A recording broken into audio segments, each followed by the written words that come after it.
We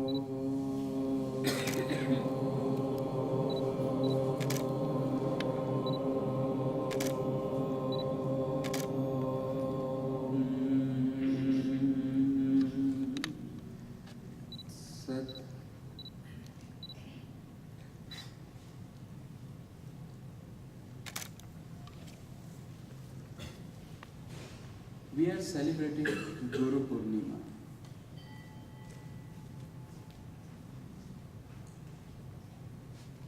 This is the day which was created, the purpose of this day created in Indian culture is to have a master and disciple at least meet for one day, for energy levels. Why? Because whenever we live our life, in our life there will be number of ups and downs, and each up and down have an impact on our life, our spiritual system as well. One day you will be so happy,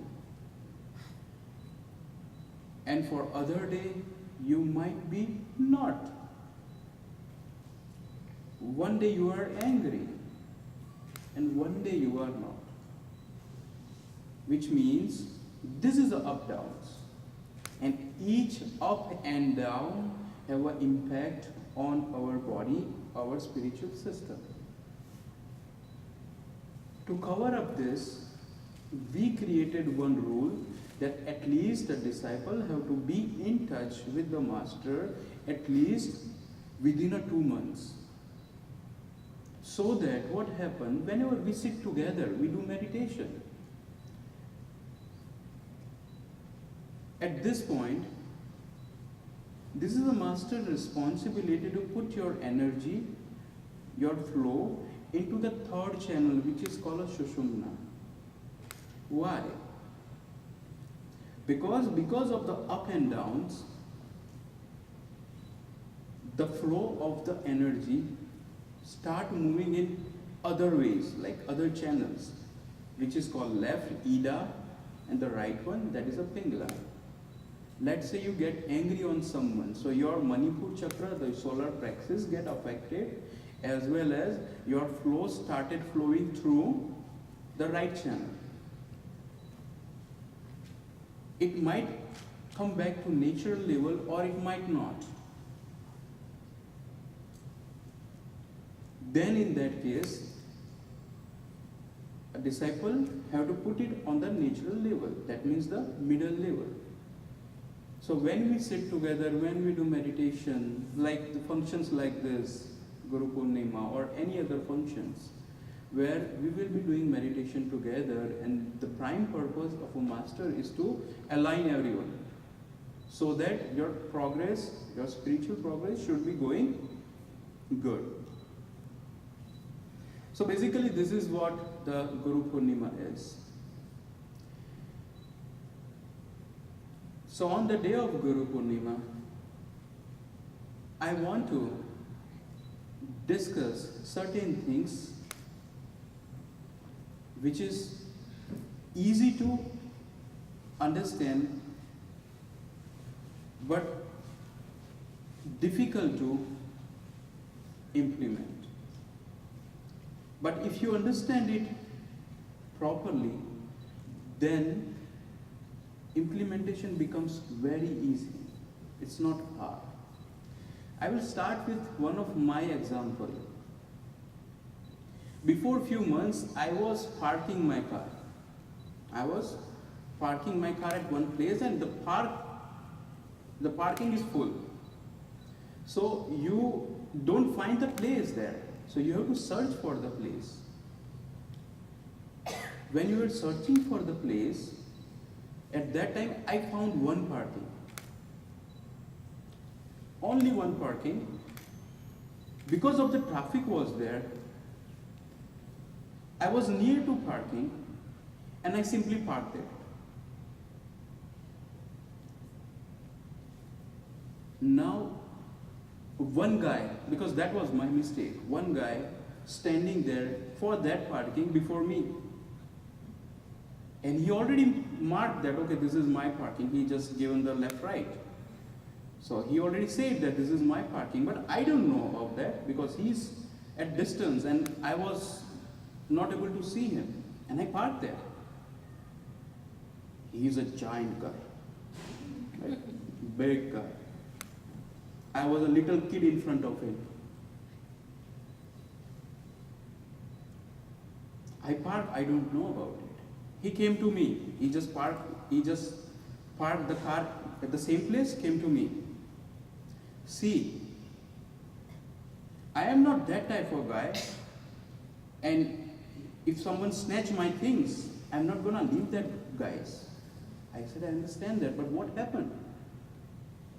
He said, you park at my place. I was standing there waiting and you parked there. I said, oh, so sorry for that. If you want, I can take out. No, don't take out. So I thought he had a different planning in mind. Then he said, no, don't take out. I said, okay, so tell me what to do. But I will allow you to park there. I said, thank you for that. Thank you very much. But then the question came to my mind, then why? He's so angry, he was so angry, and then now he's saying, you park there, I don't care. So I asked him why. Then he said, look at your car. I look at my car. And then say, look at my car. And look at his car. I didn't figure out anything. But I said, it's good. He said, no. Both are the same models. So you are like my brother. Oh. Thank you so much. Thank you so much, brother. He said, and this is the only reason that I am allowing you to park there. Because you are my brother. We have the same car models, right? His boundary of understanding was very short. This is my park and I will park here. And no one can snatch anything from me, even by mistake. This is what his boundary is. He created a little boundary next to him, and this is how he lives his life. But because my car model and his car model is the same, he explored his boundary for me. He said, because your car and my car is good, I love my car, and I am very happy that you bought this car, so you are my brother. Oh, thank you so much. So I am talking about increasing the boundary. The person had increased the boundary, and because of the increasing the boundary from the basic level to the next level, we both were happy. Rather than me, he was happy. He was happy because he loved his car. And when he loved his car and I have the same car, he was so happy. In that way, he expanded the boundary for me, just for me. Let's say if I had another car, then that might be a different situation. But just for this incident, he expanded the boundary.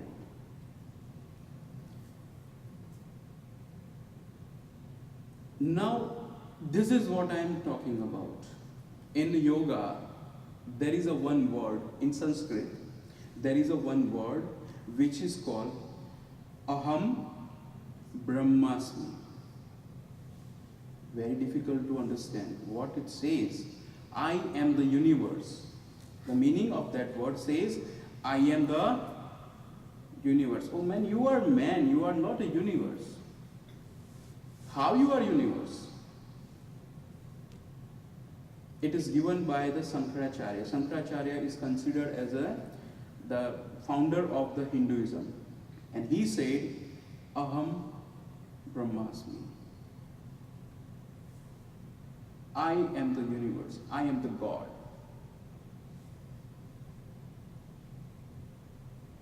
The example which I have given, that is a little bit of Aham Brahmasmi. If that person had expanded his boundary for me because I had that car, and by that way he was so happy, if he expand his boundary one more level for other things, then again he will be more happy. The concern what he have is because he is so much self-focused. When you are self-focused, always thinking about yourself, at this level, you generate maximum pain in your life. Each and every second, every place, whether you go in the restaurant, you say, why you delivered him rather than me? If he go to the beach, he is so much self-focused that he always try to compare and calculate. He is concentrated on himself, and because of that he have to save himself from everything. And by that way, he have to be tensed, stressed, everywhere, wherever he goes. Let's say that type of person came in this room, then definitely he's gonna look the first chairs. Oh, that's my chair. Let me run, and grab the chair. If you go to the movie, he try to find the perfect place there. Oh, this is a perfect place from where I can see the movie, and he grabbed that place. So that he can enjoy more. But that doesn't mean that people sitting next to him or other places, they were not enjoying. They were enjoying. I was watching one movie. I was planned to watch a movie. My kid told me, I want to watch a movie. And then we decided, let me go to a movie. And the time was very short. Then the ticket I purchased, the movie tickets that I purchased, that is from the first row, where you can see movie like this. Everything is so big. And when I go there,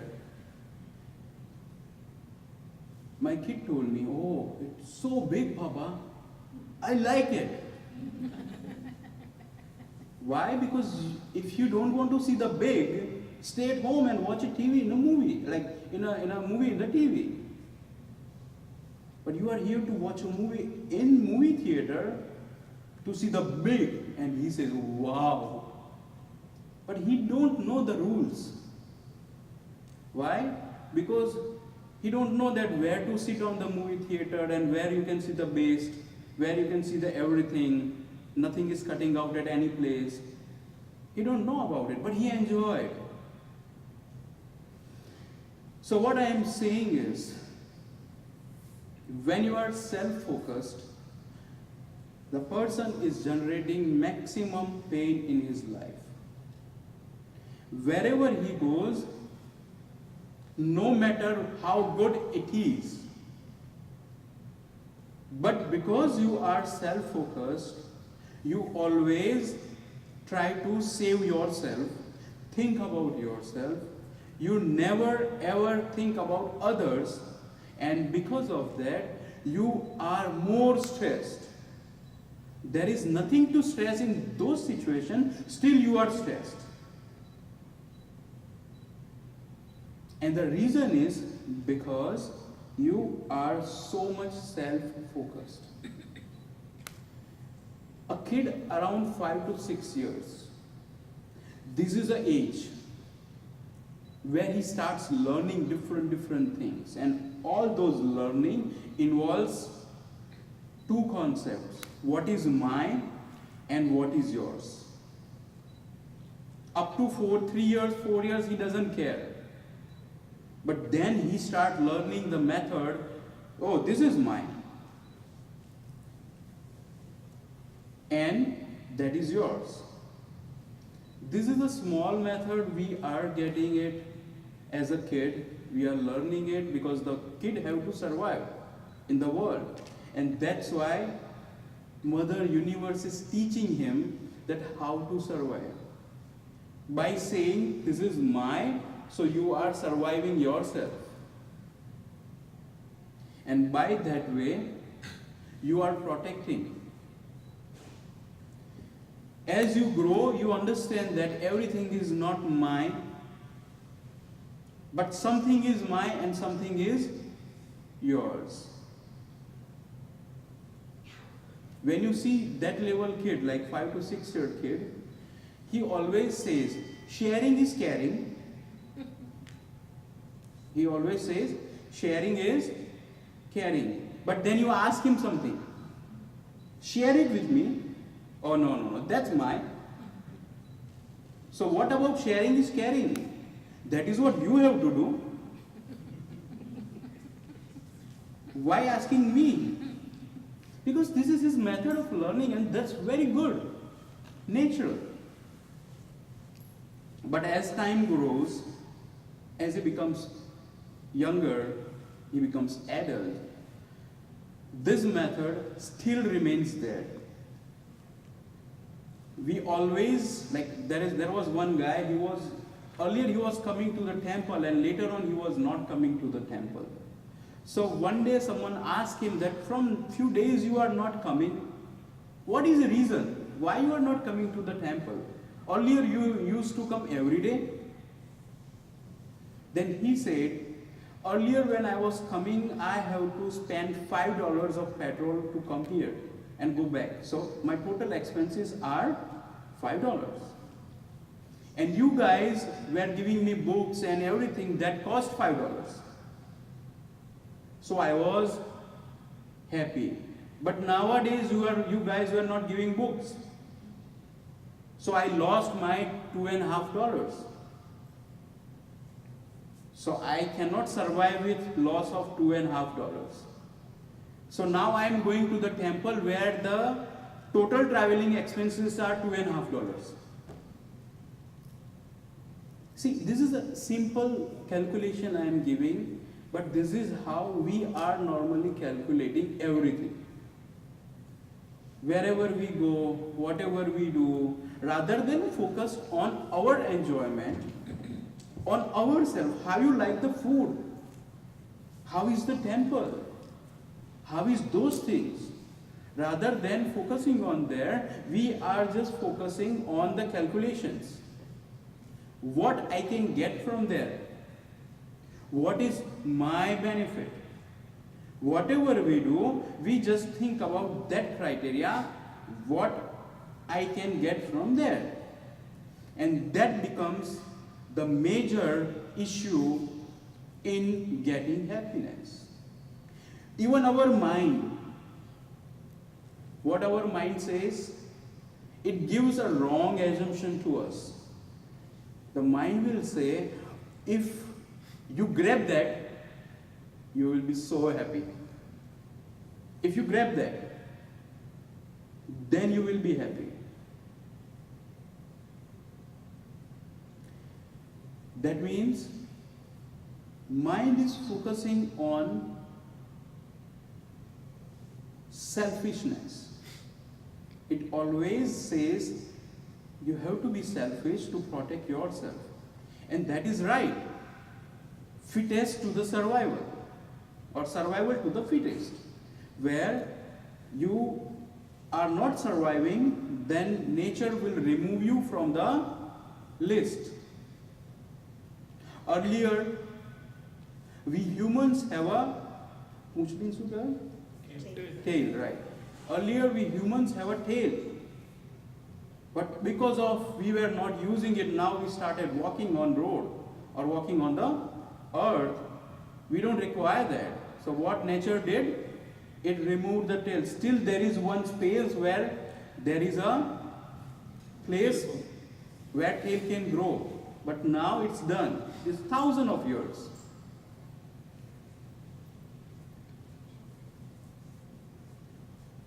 So what I'm saying is, the more you are focused on yourself, you feel more depressed, more stressed. You have to always save your ego everywhere.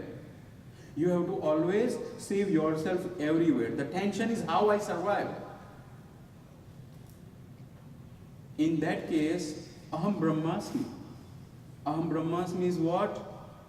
I am the universe, where you are expanding your consciousness to the level where you see the whole world is yours.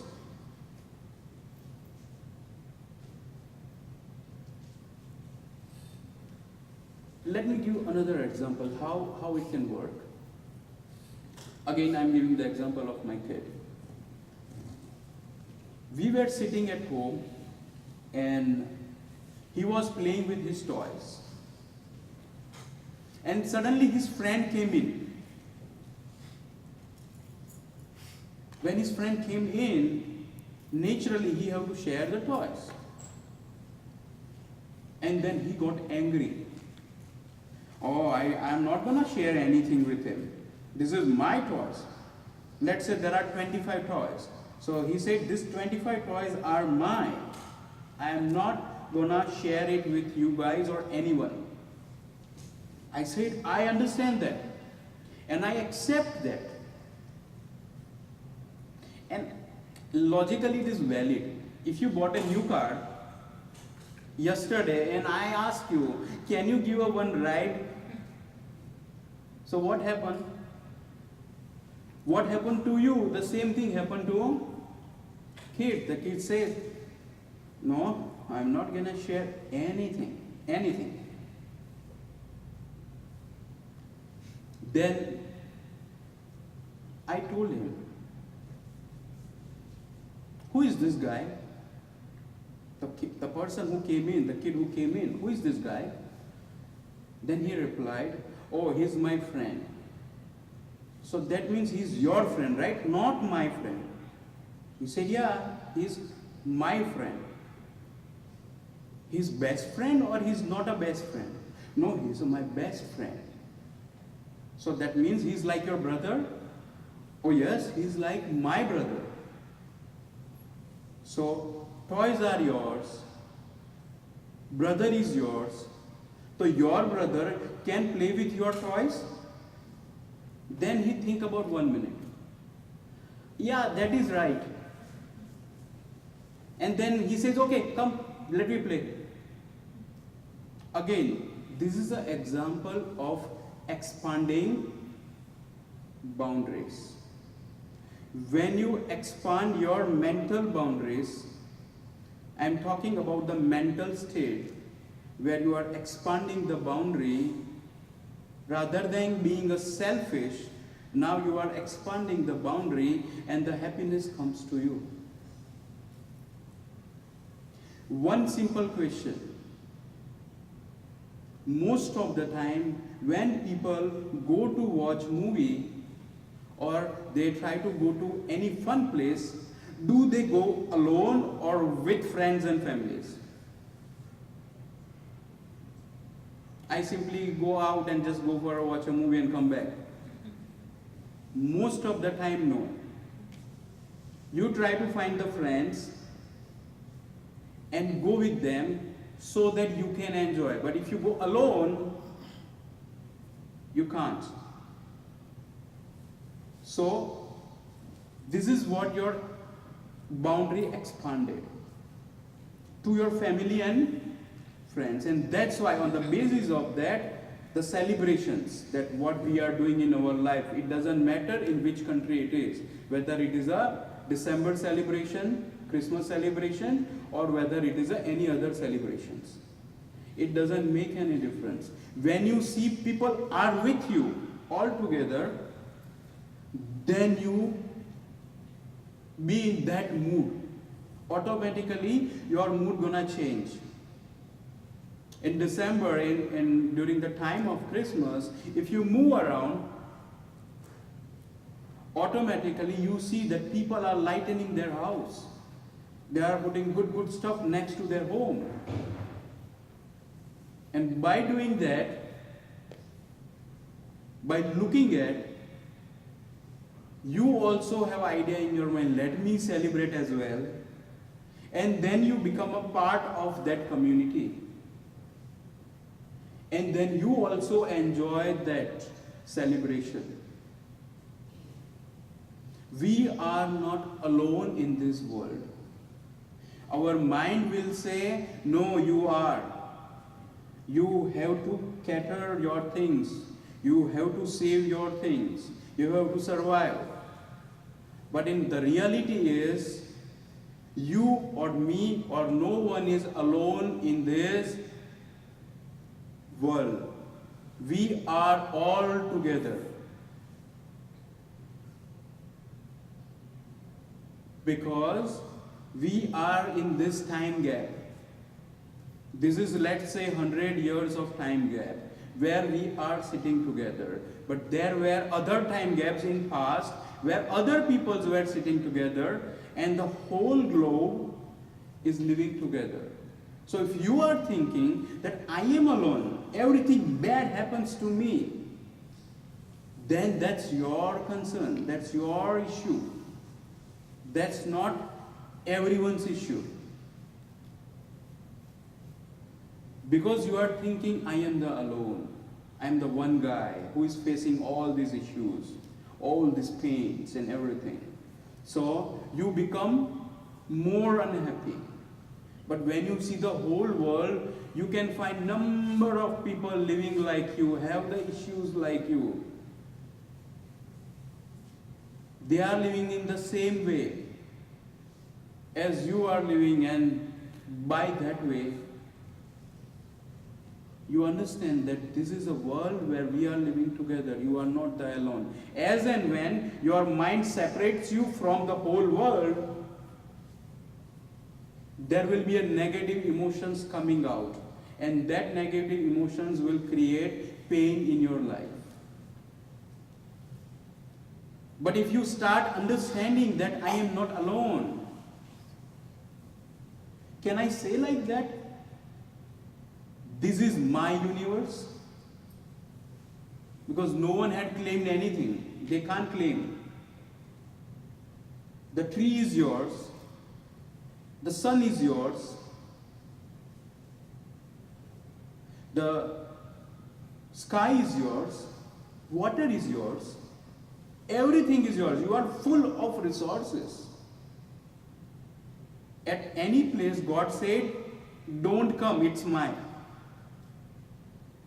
Don't come to the water, don't come to the beach. It's my water. If I give you the permission, then you come, otherwise don't. The God had already given us. But the issue is we are not feeling that it's mine. But when you expand your boundaries, automatically you are saying the world is I am the universe. And by that way, you are reducing your pain. Whatever life you are living, how many years you are living, every second and every time, that will be filled with the happiness when you are saying everything is mine. Because now you don't have to sustain yourself. Even someone says some bad thing to you, still you will be saying, that's logic, that's okay. That doesn't create a reaction inside you.